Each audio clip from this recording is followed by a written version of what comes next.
Hello guys, अब हम continue करते हैं पार्ट 2 ऑफ सेकेंड डे, जो कि है टाइप्स ऑफ डिवेंचर। डिवेंचर कितने टाइप के होते हैं? जैसे हमने शेयर के टाइप पढ़े थे, वैसे ये टाइप जो हैं बड़े मज़ेदार होते हैं, बहुत इजी होते हैं। बस हमें ऑन द बेसिस ऑफ ये याद कर लेना होता है, और उसके बाद ये तो हम खुद से बना के भी लिख सकते हैं, बस कॉन्सेप्ट क्लियर होना चाहिए। तो on the basis of registration के हिसाब से अगर देखा जाए तो डिवेंचर को डिवाइड किया गया है रजिस्टर्ड और बेरर। रजिस्टर्ड मतलब जिसका जो कि कंपनी एक्ट में रजिस्टर्ड हो, और बेरर मतलब कि उस पर कोई रजिस्ट्रेशन ना हो, बेरर हो, जिसके पास जाएगा उसी का हो जाएगा। मेयर थ्रू डिलीवरी ट्रांसफ़र होता है सिर्फ डिलीवरी से, और जिसके पास भी ये पहुँचेगा डिवेंचर इंस्ट्रूमेंट यानी कि डिवेंचर सर्टिफिकेट, तो ये वो बन जाएगा लेंडर या क्रेडिटर। तो डिटेल में पढ़ते हैं।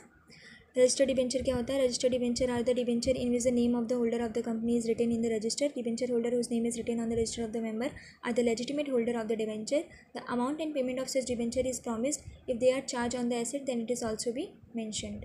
और bearer debenture are such bond which can be transferred only through delivery. जो ये बेरर डिबेंचर बॉन्ड की तरह होता है, फाइनेंशियल इंस्ट्रूमेंट जो हमने पढ़ा था, जो कि सिर्फ डिलीवरी से ट्रांसफ़र हो जाती है। यहाँ पे रजिस्टर करने की कोई ज़रूरत नहीं होती है। Bearer debenture interest is given to the person who is holder of it. Coupon are the placed with bearer debenture for easy payment of interest, and the holder offer this coupon for payment in the bank of the company through a bank. On the basis of security अगर देखा जाए तो secured debenture को mortgage debenture भी कहा जाता है। Mortgage का मतलब क्या होता है कि कंपनी के एसेट्स पे चार्ज लगा के लोन दिया गया हो, जो कि इमूवेबल प्रॉपर्टी हो सकती है।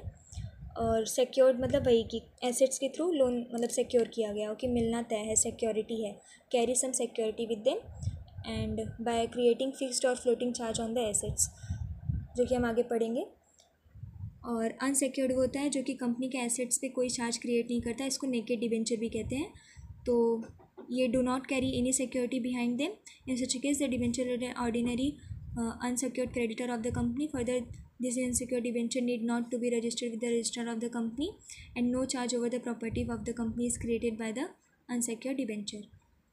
अब देखते हैं कन्वर्टिबिलिटी के हिसाब से किस में डिवाइड किया गया है। एक कन्वर्टेबल डिवेंचर, एक non convertible debenture. Convertible debenture उसे कहते हैं जो कि बाद में कन्वर्ट हो जाए किस में, शेयर में। This debenture are convertible into equity share whether after a certain period. Debenture can be partly convertible. A part of this instrument are converted into equity share. So equity share में convertible हो सकता है, उसको convertible कहते हैं। और जो सिर्फ डिबेंचर ही रह जाता है, शेयर में कभी कन्वर्ट नहीं होता, तो उसको नॉन कन्वर्टेबल डिबेंचर कहते हैं। और रिडीमेबिलिटी के हिसाब से देखा जाए तो इररिडीमेबल डिबेंचर होते हैं और रिडीमेबल डिबेंचर होते हैं। इररिडीमेबल मतलब जिसको वापस लौटाया नहीं जा सकता। This debenture are not to be paid during the life time of the company. जब तक कंपनी जिंदा है तब तक ये लौटाएगा नहीं, सिर्फ वाइंडिंग अप के टाइम पे ही इसको मिलेगा। Irredeemable debenture are those which are repaid only when the company goes into liquidation. या तो जब लिक्विडेशन होगी वाइंडिंग अप के टाइम तभी पैसा मिलेगा, लाइफ टाइम में कभी नहीं मिलेगा। रिडीमेबल डिबेंचर वो डिबेंचर होते हैं जो कि डिबेंचर रीपेड हो जाते हैं कंपनी को at the end of the specific period और in instalment during the life time of the company. Repayment of principal sum is made in accordance with the terms already made at the time of its issue. The company may redeem a certain number of debenture each year और option may be given to the company to redeem all of them at a specified date. अब देखते हैं basis of payment के हिसाब से कैसे divide किया गया है। First debenture, second debenture. तो फर्स्ट मतलब जिसको पहले पैसा मिलता है वो फर्स्ट डिबेंचर होगा, जिसको बाद में मिलता है वो सेकंड डिबेंचर हो गया। First debenture are those which have to be repaid before other debenture are paid out, and debenture which will be repaid when first debenture have been redeemed are termed as a second debenture. Charge की meaning हमने समझ तो ली थी, अब इसको detail में पढ़ते हैं कि चार्ज कितने टाइप के होते हैं। दो टाइप के होते हैं, एक फिक्स्ड होता है, एक फ्लोटिंग होता है। पहले चार्ज की डेफिनेशन देख लेते हैं। Section 2 subsection 16 of the company act 2013 में दिया गया है कि चार्ज मीन इंटरेस्ट और लीन क्रिएटेड ऑन द प्रॉपर्टी और एसेट्स ऑफ अ कंपनी और एनी ऑफ इट्स अंडरटेकिंग और both has a security and include a mortgage. तो चार्ज में मॉर्गेज इंक्लूड होता है, जिस तरह से डिबेंचर में बॉन्ड इंक्लूड होता है।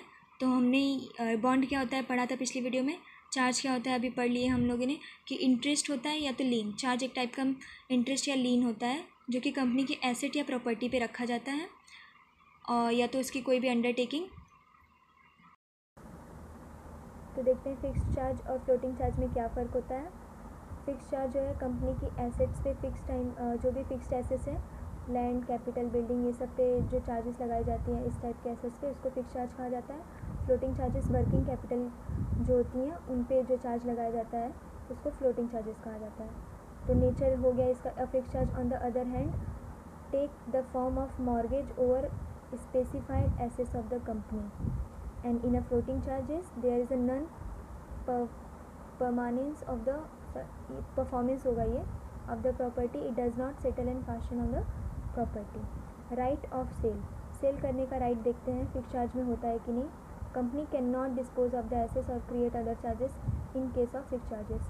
तो इसमें क्या होता है, कैन नॉट, मतलब कि नहीं कर सकते right of sale. In case of floating charges the company has a right to dispose of the assets, assets को डिस्पोज ऑफ करने का राइट होता है फ्लोटिंग में, फिक्स में नहीं होता। Assets under charge, a company can create charge only on the existing property. Fix charges में जो है सिर्फ एग्जिस्टिंग प्रॉपर्टी ली जाती है, फ्लोटिंग चार्ज में फ्यूचर प्रॉपर्टी भी ली जाती है। सबसिक्वेंट चार्ज जो है फिक्स चार्ज में सबसिक्वेंट चार्ज यानी कि अगला चार्ज भी उसी सेम एसेट्स पे लगाया जा सकता है, बट फ्लोटिंग चार्जेस में ऐसा पॉसिबल नहीं होता।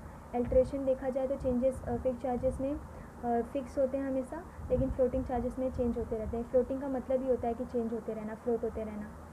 Use of assets, fix charges में जो एसेट्स यूज़ होते हैं वो कंपनी यूज़ नहीं कर सकती क्रेडिटर को, क्रेडिटर की कंसेंट के बिना, क्योंकि क्रेडिटर उसके ऊपर चार्ज क्रिएट किए रहता है। लेकिन इसमें जो है कंपनी एसेट्स को यूज़ कर सकती है, फ्लोटिंग चार्जेस जो भी हैं, क्योंकि फ्लोटिंग एसेट्स वो एसेट्स होते हैं जो कि कंपनी को यूज़ किए बिना कंपनी रन कर ही नहीं पाएगी। तो ये हो गया फिक्स्ड और फ्लोटिंग चार्जेस। अब ये डिफरेंस भी देख लेते हैं कि मॉर्गेज और चार्जेस में क्या फ़र्क होता है, जो कि हमारा मेन डिबेंचर के बाद सेकंड IMP टॉपिक है, चार्ज और मॉर्गेज। चार्ज के बारे में हमने पढ़ लिया। देखते हैं मॉर्गेज से ये क्यों डिफरेंट होता है। ट्रांसफ़र ऑफ इंटरेस्ट, मॉर्गेज जो है इफेक्चुएट होता है ट्रांसफ़र ऑफ प्रॉपर्टी और ऑन इंटरेस्ट बेयरिंग। एक second,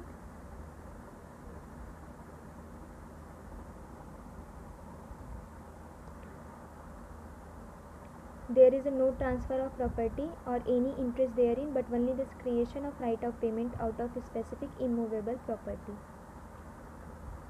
A mortgage can be created only between the party. A charge is a creation of the action by the parties and the provision of the law. Duration देखा जाए तो mortgage specific duration के लिए होता है, fixed मतलब temporary period या कह लीजिए, लेकिन जो चार्ज है वो हमेशा कंटिन्यूस होता है। तो मेजर डिफरेंस ड्यूरेशन का है। क्रिएशन देखा जाए तो मॉर्गेज पार्टी के बिटवीन होता है और चार्ज जो है operation of law, provision of law के हिसाब से भी हो सकता है। ट्रांसफ़र ऑफ इंटरेस्ट, इंटरेस्ट ये वो वाला इंटरेस्ट नहीं है कि मुझे तुम में इंटरेस्ट है, ये इंटरेस्ट वो इंटरेस्ट है जो कि जैसे लोन अमाउंट पे हम कहते हैं ना कि हमें इंटरेस्ट देना बाकी है, ये वो वाला इंटरेस्ट है। स्पेलिंग ध्यान रखिए, ई का फ़र्क है बस। तो ये हो गया मॉर्गेज चार्ज का डिफरेंस। अब देखते हैं इशू ऑफ डिवेंचर और शेयर होल्डर और डिवेंचर में क्या फ़र्क होता है, हमारा लास्ट टॉपिक। तो देखते हैं difference between share holder and debenture holder. सबसे पहले बेसिस ऑफ डिफरेंस IMP होता है। स्टेटस, स्टेटस कैसा है, शेयर होल्डर का स्टेटस क्या होता है, as a owner. Debenture holder का स्टेटस क्या होता है, एज अ क्रेडिटर। क्योंकि शेयर होल्डर में मेंबरशिप मिल जाती है और डिवेंचर होल्डर में लोन लिया जाता है, इसलिए वो लेंडर क्या बन जाता है, क्रेडिटर। वोटिंग राइट अगर देखी जाए तो कंपनी के अफेयर में जो भी वोटिंग राइट है, मैनेजमेंट में पार्टिसिपेट करने का अधिकार सिर्फ मेंबर को होता है। मेंबर कौन है, शेयर होल्डर। लेकिन डिवेंचर होल्डर को वोटिंग राइट नहीं मिलती। इनकम अगर देखा जाए तो शेयर होल्डर की इनकम क्या होती है, डिविडेंड, क्योंकि share holder share capital purchase करता है, उसके बाद उसको डिविडेंड मिलती है। लेकिन डिवेंचर होल्डर को क्या मिलता है, इंटरेस्ट मिलता है, जो कि कंपनी फिक्स्ड रेट पे होती है। कंपनी के एसेट्स पे भी हो सकती, चार्जेस भी हो सकती है, नहीं भी हो सकती, लेकिन इन लोगों को फिक्स्ड रेट का इंटरेस्ट मिलता है। और डिविडेंड जो है वो वेरी करते रहता है, फिक्स्ड नहीं होता। तो ये सबसे ज़्यादा मेन डिफरेंस है कि ये वेरी करता है, ये फिक्स्ड होता है इनकम इन लोगों की। Approval of general meeting, share holder में dividend is payable only when the proposed to pay dividend is passed by the shareholder at the AGM of the company. There is no need of such approval in the case of payment of interest on debenture. अब चलते हैं charge against profit. Dividend on share is not a charge against profit. ये profit के ऊपर charge नहीं रहता, लेकिन interest on debenture जो है वो कंपनी की प्रॉफिट पे चार्ज लगाता है। एडिशनल बेनिफिट देखा जाए तो शेयर होल्डर क्लेम कर सकता है accumulated profit of the company में, और इसको रिवॉर्ड की तरह से बोनस शेयर मिल सकता है, जो कि एडिशनल बेनिफिट होता है डिविडेंड के अलावा। लेकिन डिबेंचर होल्डर को कोई भी ऐसा क्लेम नहीं मिलता। Discount on issue, share can not be issue at a discount accept in case of a issue of sweat equity share. Sweat equity share के इशू के अलावा वो कोई भी ऐसा शेयर नहीं है, क्लास ऑफ शेयर, जो कि वो डिस्काउंट में इशू कर दे, लेकिन डिबेंचर होल्डर को डिस्काउंट में इशू किया जा सकता है। चार्जेस अगर देखे जाएँ तो shares are unsecured and have no such charges, ये इसमें सिक्योरिटी नहीं होती है, इसीलिए इसमें चार्जेस भी नहीं होते। लेकिन debenture are generally secured and carry a charge on the assets of the company. Petition for winding up अगर देखा जाए, share holder is entitle to file such petition except in case of involuntary winding up, लेकिन debenture holder secured creditor है तो it can present a petition for the winding up. इसमें petition नहीं किया जा सकता, इसमें किया जा सकता है। प्राइमरी राइट जो है हमेशा डिवेंचर होल्डर को मिलती है, उसको पैसा मिल जाता है वाइंडिंग अप के दौरान, तब जाके शेयर होल्डर को मिलता है। अब देखते हैं इशू ऑफ डिबेंचर कैसे होता है, डिबेंचर को इशू कैसे किया जाता है। तो 3 ऑप्शन होते हैं, या तो एट पार, या एट प्रीमियम, या एट डिस्काउंट। एट पार मतलब कि at value, at face value, और एट प्रीमियम मतलब कि जो भी उसकी फेस वैल्यू है उससे अपर लिमिट या उससे ज़्यादा, मतलब हाई करने के लिए, हाई प्रॉफिट के लिए, तो उसको बोलते हैं एट प्रीमियम। और एट डिस्काउंट जो है फेस वैल्यू से lower, less than face value, तो उसको कहा जाता है एट डिस्काउंट। तो ये जो है सेक्शन 16 में इसकी प्रोविज़न दी गई है। If permitted by the article of the company, तब जाके डिवेंचर इस टाइप के शेयर इशू कर सकता है। डिवेंचर जो है शेयर की तरह नहीं होता, इसीलिए ये डिस्काउंट में इशू कर सकता है। और all sums allowed by way of discount must be stated in every balance sheet of the company until written off, and particular of any commission, discount or allowances paid to any must be filed with the registrar. So ये रहा हमारा last topic, method of issuing debenture. क्या क्या method है debenture को issue करने के, तो 4 डिफरेंट मेथड इसमें दिए गए हैं। सबसे पहला बाय एनुअल ड्राइंग। एनुअल मतलब एनुअली, ईयर में एक बार ड्राइंग करके। ड्राइंग ये वो ड्राइंग नहीं है जो हम लोग आर्ट करते हैं, ड्राइंग मतलब कि कंपनी के, जैसे हम अकाउंट में आप लोगों ने पढ़ा होगा डिपॉजिट, अपोजिट है इसका। ड्राइंग मतलब पैसे निकालना अकाउंट से, ड्राइंग करना, इस पर भी इंटरेस्ट चार्ज होती है। तो एनुअली ड्राइंग करके भी हम डिवेंचर इशू करने का ये तरीका है। Under this method a certain portion of the total debenture is redeemed every year over the life time of the debenture, and thus at the end of the lifetime of the debenture all the debenture are redeemed. The amount of debenture to be redeemed every year is generally calculated, मतलब इसकी एक calculation की जाती है कि कितना एक year में कितना अमाउंट ऑफ डिवेंचर इशू करना है। तो इसकी कैलकुलेशन इस तरह से होती है, by dividing the total amount of debentures, जितना भी अमाउंट ऑफ डिवेंचर हमने मतलब इशू किया है उसको डिवाइड करेंगे नंबर ऑफ़ ईयर से, तो जो वैल्यू आएगी वही वैल्यू होगी एक ईयर में इशू करने की, एनुअल ड्राइंग की। अब देखते हैं सेकंड मेथड क्या है, by payment in lump sum at the expiry of specific period. Specific period में लमसम अमाउंट लास्ट में, मतलब जैसे 20 साल के लिए डिवेंचर इशू किए थे तो 20 साल जैसे एक्सपायरी हुआ, लास्ट में लमसम में सिंकिंग फंड मेथड से उसको सफिशिएंट कैश दे सकते हैं जैसी मैच्योरिटी कंप्लीट हो। थर्ड पॉइंट है by purchase of debenture in the open market, या तो डिवेंचर को परचेस कर लो ओपन मार्केट में, ये भी एक वे है डिवेंचर इशू करने का। तो इस मेथड में कंपनी क्या करती है, अपनी ही डिवेंचर ओपन मार्केट में परचेस कर लेती है। ये कन्वीनियंट और प्रॉफिटेबल होता है कंपनी के लिए। जब मार्केट प्राइस ऑफ डिवेंचर पार से नीचे होता है, यानी कि डिस्काउंट रेट पे होता है, तो कंपनी क्या करती है, बाय कर लेती है अपने ही डिवेंचर ओपन मार्केट से, ताकि वो उसको कैंसिल कर सके। तो ये बेनिफिट होता है कंपनी के लिए। और बाय कन्वर्जन इनटू शेयर, या तो इस डिवेंचर को शेयर में कन्वर्ट कर दो, इस तरह से भी इशू ऑफ डिवेंचर किया जाता है। Thank you for watching.